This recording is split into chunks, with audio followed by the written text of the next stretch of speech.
The primitive are often unaware of their place in the cosmos, choosing to overcompensate with raw size and bulk. These inferior civilizations build monstrous machines because they lack finesse, technology, and sophistication. Today we shall demonstrate the superiority of true engineering. Admiral Zakir thought, as he observed the massive, ugly vessel drifting silently in the emptiness of the unclaimed system. He stood on the bridge of the Raxanar, the flagship of the Phyrexian Expeditionary Fleet, his insectoid frame poised and tense. His segmented eyes narrowed as he scrutinized the foreign ship on the view screen. The vessel was unlike anything he had ever seen before in his 250 years of service. It was enormous, nearly a kilometer long, but grotesquely shaped, with angular hull plates and protruding structures that served no apparent purpose. The surface of the ship was studded with bizarre, cylindrical objects, like ancient relics mounted as trophies. The ship's hull was a patchwork of various materials, and covered in what seemed to be gaudy decals and obscure symbols. "What a hideous beast," murmured Sub-Commander Trenak, standing at the Admiral's side. "Look at that armor plating. They must not even have energy shielding. Why else would they build such a bulky monstrosity? Probably compensating for their lack of proper defenses." "Indeed," Admiral Zakir agreed. "These creatures are clearly primitive. Their civilization hasn't yet grasped the fundamentals of advanced energy weaponry, or proper shielding. They compensate with physical bulk, relying on raw mass to weather the harshness of space." "Pathetic," scoffed another officer. "They must not even understand basic plasma weaponry. Do they think they're going to smash through an enemy fleet with kinetic rounds and heavy metal?" Admiral Zakir glanced at the tactical display. The unknown ship had no discernible energy signatures, no telltale emissions of shielding or advanced weapons. If anything, it seemed to be a relic from some forgotten past, a clunky throwback to an era of space warfare, long rendered obsolete. "Let's put an end to this charade," Zakir commanded. "Open a channel and prepare our weapons. This system is marked for annexation by the Phyrexian Dominion, and these primitives will learn to respect our claim." The communications officer initiated the broadcast. "Attention, unidentified vessel. This is Admiral Zakir of the Phyrexian Expeditionary Fleet. You are trespassing in a system designated for Phyrexian expansion. Power down your engines and prepare to be boarded or be destroyed." There was a long silence, then the screen crackled to life. A human appeared. Humanoid, fleshy, and smiling broadly.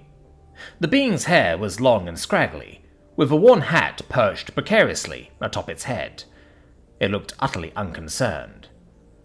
"Howdy there," the human bellowed, his voice crackling through the speaker. "This here's the Indomitable, and I'm Captain Billy Joe. I'm here with my brother Sammy Ray, and we're laying claim to this system in the name of..." The human paused and looked at someone off-screen. "Who are we laying claim for, Sammy?" "Ah, hell, Billy Joe, we're laying claim for us. Ain't nobody else got dibs on it," came another voice from somewhere off-screen. "That's right." Billy Joe returned to the comm, grinning widely. "We're laying claim for the Joe brothers. Now, why don't you all just skedaddle back to wherever y'all came from and leave us in peace?" Admiral Zakir's mandibles twitched in annoyance. These creatures were worse than he had anticipated, utterly delusional and lacking any sense of propriety. He suppressed a sigh of frustration, then responded, "Your presence here is a violation of Phyrexian law. You will power down your engines and submit to our authority, or we will be forced to..." Before he could finish, the Indomitable suddenly rotated on his axis, bringing a row of those bizarre cylindrical objects into view. One by one, the objects began to extend outward, like some sort of mechanical appendage. Is that... Trenak squinted, his compound eyes widening in disbelief. "Are they preparing to... fire?" Another officer stammered. "Ridiculous! There's no energy build-up, no plasma charge." But then it happened. A flash of light burst from one of the cylinders, followed by another, and another. In rapid succession, dozens of projectiles launched from the primitive tubes, each trailing a plume of ignited propellant. The shells, forged from dense alloys and accelerated by massive charges, streaked through the void and slammed into the nearest Phyrexian cruiser. The cruiser's shields flared for a moment, but the energy fields, designed to repel directed energy weapons and plasma bolts, shattered like glass under the sheer kinetic impact of the projectiles. The shells punched through the hull, tearing the ship apart in a series of thunderous explosions. "By the stars!" Admiral Zakir shouted. "Evasive maneuvers!" The Phyrexian fleet scrambled, but the Indomitable continued to spin, each of its mounted tubes firing in sequence. It was a spectacle to behold.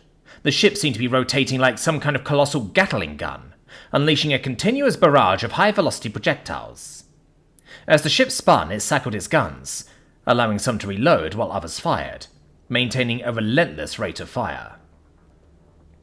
The second and third Phyrexian cruisers were ripped apart in moments. The projectiles, massive hunks of metal designed to mimic the long-extinct Earth naval artillery, were far more effective than they appeared. Each shot was a work of destructive art, shattering shields and hulls alike. "Report!" Zakir shouted, his voice frantic. "How are they doing this? What kind of—" "Admiral, their projectiles are purely kinetic. Our shields aren't designed to handle impacts at this velocity. They're bypassing our defenses." "Impossible! They don't have the energy capacity for sustained fire! They're reloading using some sort of mechanical system. There's no energy drain at all." Admiral Zakir watched in horror as the Indomitable continued its brutal onslaught. The ship was a behemoth, its armor plates thick and cumbersome, but its attacks were devastating. The Phyrexian vessels, sleek and graceful, crumbled under the relentless kinetic bombardment. "Deploy fighters and target their...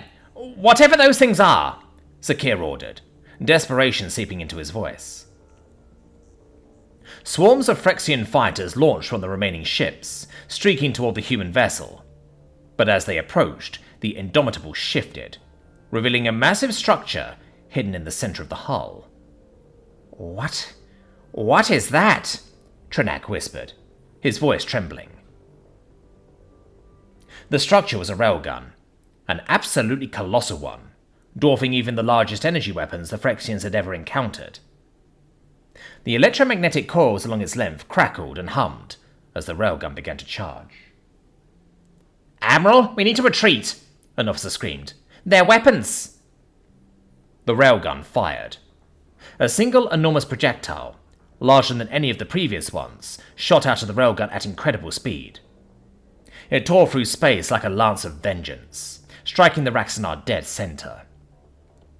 The kinetic energy alone was enough to vaporize the flagship's forward compartments.